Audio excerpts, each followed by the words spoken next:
Shalom Alaikum Bismillah Masyah. Salam sejahtera di dalam nama Tuhan Yesus Kristus. Bersama saya Pastor Henry Dianta STH. Kali ini bertepatan dengan Imlek ya, Imlek 2018, 16 Februari 2018. Kita akan bahas sebuah tema. Tema itu sebenarnya sudah sering dibahas ya, sudah sering dibahas di berbagai pendapat-pendapat di luar sana ya. Temanya begini: penyembah patung dan dalilnya ya. Ya, kita akan bahas mereka yang nyembah patung itu punya dalil loh. Dalil apa yang bisa untuk menjustifikasi para penyembah patung ya. Ya, jangan sampai kita ini menghakimi orang lain, menuduh orang lain nyembah patung, nggak taunya justru diri sendiri yang menyembah patung. Ya, makanya ini kita perlu bahas ya, supaya jangan kita tuh nuduh-nuduh orang lain, kamu nyembah patung loh, nggak taunya malah dirinya sendiri yang nyembah patung ya. Baik, di luar sana itu ada ya anggapan-anggapan atau pendapat kurang lebih seperti ini ya. Dijual patung Tuhan Yesus yang gede 500.000, yang kecil 100.000 ya. Dijual patung orang lagi duduk semedi ya. Dijual patung dewa, wanita bawa pedang sedang naik kuda gitu ya. Ya seperti itulah. Menuduh atau memposisikan atau menganggap orang lain itu nyembah patung. Nah, mari kita kupas coba, bener enggak orang lain itu nyembah patung? Jangan-jangan malah diri sendiri ya yang ngatain orang lain nyembah patung, justru diri sendiri yang nyembah patung. Baik, dasarnya adalah Alkitab ya, Ulangan 5 ayat 6 sampai 21. Ulangan pasal 5 ayat 6 sampai 21 itu tentang 10 perintah Allah. Saya akan baca perintah ke-1 ke-2 saja ya. Ke-1, I am the Lord your God, you shall not have strange God before me. Perintah kedua, you shall not take the name of the Lord your God in vain. Dalam bahasa Indonesia yang perintah kedua itu gini, jangan membuat bagimu patung yang menyerupai apapun, jangan sujud menyembah kepadanya, artinya kepada patung itu, atau beribadah kepadanya, beribadah kepada patung itu. Tuhan akan membalas tentunya dengan murka ya kepada bapa, anak sampai keturunan ketiga dan keempat. Ya. Jadi kalau dari sini ya kita coba ya, jangan membuat patung dan jangan sujud, jangan menyembah, jangan beribadah kepada patung itu. Itu artinya ini bersyarat ya. Kalau membuat patung mah boleh aja. Ya kan, membuat patung boleh, yang nggak boleh itu membuat patung, sujud, menyembah, beribadah kepada patung itu nggak boleh. Tapi kalau membuat patung boleh. Yang membuat patung Yesus di Jogja sana bukan orang Kristen, tak kasih tahu ya. Bukan orang Kristen, lihat sendiri sana di Jogja, di Klaten, di Boyolali, yang membuat patung Yesus untuk diekspor, ya, itu bukan orang Kristen yang bikin. Ya saya tahu persis karena saya melakukan itu ya. Ya, kalau lagi ekspor furniture mebel banyak juga dititipin kayak gini nih, pesanan gini banyak nih, pesanan patung Yesus banyak. Juga patung-patung yang lain, patung yang lagi duduk bersila, patung wanita naik kuda gitu, patung orang gendut lagi ketawa gitu ya. Ada juga kan dewa-dewa itu, banyak dewa ya, disebutnya dewa-dewa. Ya. Boleh kalau hanya bikin patung mah ya.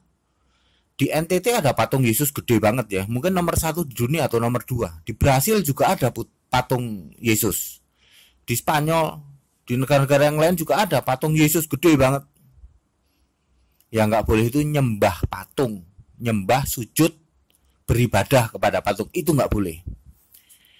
Di zaman Alkitab dulu juga ada ya tuh patung Dagon misalnya, itu patungnya orang Palestina itu ya, manusia berkepala ikan. Patung Satir itu manusia yang bertanduk. Patung Molok itu patung yang minta tumbal anak melulu tuh dimasukin ke pembakaran. Jadi kalau ada film-film ada anak dimasukin ke dapur api, itu artinya dewanya patungnya patung Molok. Patung Ariel itu pria yang singa ya. Lalu patung Anubis, manusia berkepala serigala ya. Banyak itu patung-patung dari zaman dulu pun ada patungnya. Baik, saudara-saudara, kami beberapa hari lalu tuh ada ibadah ya, ibadah di rumah tangga dengan tetangga-tetangga begitu.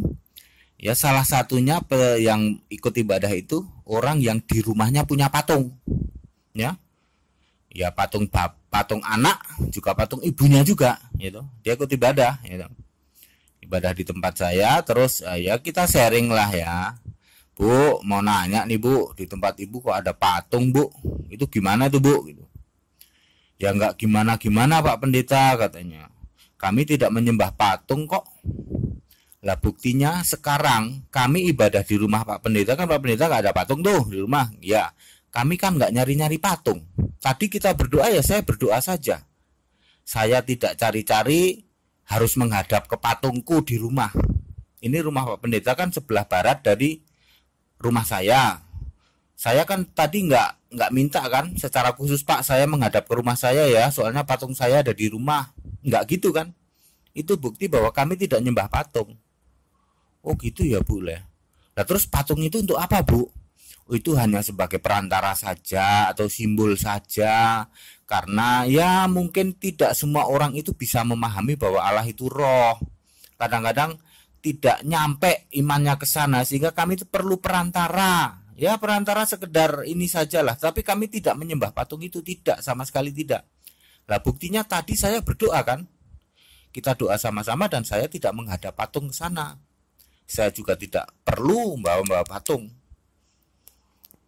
Wah, dalam banget itu maknanya ya. Ibu yang punya patung di rumah, ketika ibu di tempat saya, ibu tidak menghadap ke patung waktu doa. Dalam banget itu Bu. Ada yang orang ngaku-ngaku, nggak mau nggak mau sadar, ngakunya sih nggak nyembah patung. Tapi waktu doa nyari-nyari patungku di mana ya? Rumahku kemana ya? Aku harus menghadap ke rumahku, soalnya patungku di sana. Ada yang kayak gitu, tapi nggak mau ngaku. Dia itu nggak mau ngaku kalau nyembah patung. Tapi kalau sehari-hari doa, justru nyari-nyari patung. Ya, rumahku di mana nih? Oh di timur ya, aku harus ngadep timur. Ya, itu analogi lah ya, kita introspeksi diri ya. Ya. Jangan menghakimi orang lain, menuduh orang lain nyembah patung. Jangan-jangan nggak taunya justru diri sendiri yang nyembah patung. Ya, kesaksian ibu tadi, ibu itu punya patung di rumah. Tapi ketika beribadah di tempat kami, sedang doa di tempat kami, ibu ini nggak nanya-nanya, Pak rumahku sebelah mana ya dari rumah Bapak? Aku tak menghadap rumah, soalnya di rumahku patungnya di sana. Ya. Ibu ini sudah membuktikan memang dia punya patung tapi dia tidak nyembah patung. Dalilnya cuman itu saudara ya. Apakah Anda itu menyembah, sujud, beribadah ke patung itu atau enggak? Cirinya ya itu, kalau Anda sedang doa Anda nyari-nyari patung enggak? Ya, kalau patungnya enggak dibawa, minimal nyari-nyari patungku arahnya mana ya? Rumahku arahnya mana ya? Soalnya patungku ada di sana.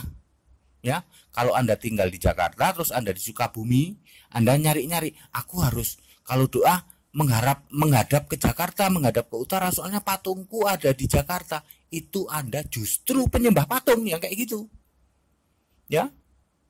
Walaupun Anda sering ngakunya aku nggak nyembah patung. Ya. Anda lagi di Surabaya. Anda menghadap ke barat karena Jakarta lebih barat dari Surabaya. Ya, Anda sedang di Serang, maka Anda menghadap timur. Karena patung Anda ada di Jakarta, Serang itu di barat Jakarta. Kalau doa Anda nyari-nyari patung, tapi Anda nggak mau sadar, nggak mau ngakuin, justru Anda ini yang lagi nyembah patung. Penyembah patung ya kayak Anda itu. Ya, beribadah, sujud, beribadah kepadanya. Ciri-cirinya, kalau mau ibadah, kalau mau sujud, kalau mau doa, nyari-nyari patungku di mana. Ya, jelas ya saudara ya. Jadi dalil untuk penyembah patung itu adalah ya cuma satu. Apakah sujud, menyembah, beribadah ke patung itu atau tidak? Bukan soal punya patung atau tidak. Bikin patung boleh, punya patung boleh. Tapi jangan sujud, menyembah, beribadah kepadanya. Nah tak kasih tahu kalau Kristen ya, kalau Kristen itu kalau doa nyembahnya ke surga. hadap atas, tangannya menengadah ke atas. Kalau sujud, lututnya di lantai, wajahnya hadap atas. Sebab Kristen itu tahu surga itu di atas. Kristen tidak pernah sujudnya nungging, sebab surganya tidak di bawah tapi di atas. Itu kalau Kristen. Kristen tidak kenal patung. Lah tadi yang patung Yesus itu bukan Kristen, ya. Kristen tidak kenal patung. Kristen kemana-mana juga ngadapnya ke atas saja kalau doa, ya. Jelas ya? Saya rasa penjelasan ini singkat dan jelas, ya. Dalil penyembah patung itu ya cuma satu. Apakah Anda itu sujud menyembah, beribadah ke patung itu atau tidak? Sadar atau tidak, ya, cirinya adalah ketika Anda doa, ketika Anda bersembahyang, ketika Anda menyembah, apakah Anda memerlukan patung itu atau enggak? Kalau Anda menghadap patung, mau doa harus menghadap patung, mau doa harus cari patungnya ada di mana. Itu justru Anda yang nyembah patung itu. Anda justru penyembah patung karena Anda beribadah ke patung itu. Anda nggak bisa merubah kan? Patungmu ada di, Anda lagi di Sukabumi, patungmu ada di Jakarta. Anda nggak berani kan? Kalau tidak menghadap utara, nggak berani. Karena patungmu ada di utara, ada di utara Sukabumi. Kalau Anda sedang diserang, patungmu ada di Jakarta, Anda kan harus menghadap ke timur. Nggak berani kan Anda menghadap ke selain timur? Karena patung Anda ada di timur. Ya, dari arah menghadap ini ketahuan loh. Anda ini sedang menyembah siapa. Kalau Anda memang tidak menyembah patung, ya biarin patung Anda di sebelah utara, Anda ngadep aja kemana aja. Contohnya ibu tadi, yang udah ketahuan rumahnya di sebelah timur dari rumah saya. Pada waktu ibadah, dia nggak menghadap ke timur tuh. Dan dia nggak nyari-nyari patung, walaupun di rumahnya punya patung. Ya, jelas ya. Janganlah kita menghakimi orang lain, menuduh-nuduh orang lain nyembah patung, nggak taunya justru diri sendiri yang nyembah patung. Ya, dalilnya cuma satu, apakah Anda sujud menyembah kepada patung itu dan beribadah kepada patung itu atau enggak. Cirinya ya kemana-mana Anda nyari patung. Waktu doa, waktu sujud, waktu sembahyang, waktu memuji menyembah, Anda nyari-nyari patungnya ada di mana. Itu tanda bahwa Anda penyembah patung. Ya. Baik saudara, penjelasan ini singkat, clear dan jelas ya. Pesan-pesan toleransi selalu saya ulang-ulang. Kita Indonesia, kita Pancasila. Toleransi harus, keragaman itu wajib disyukuri. Bersahabat dengan beda iman itu bisa, meskipun di dalam keyakinan kadang tidak sama, tetapi kita bisa bersama-sama. Ayo saling menghormati, saling menghargai, jangan hujat, jangan caci maki. Menghujat dan mencaci maki itu dosa. Kiranya bermanfaat. Shalom alaikum bismillahirrahmanirrahim. Amin.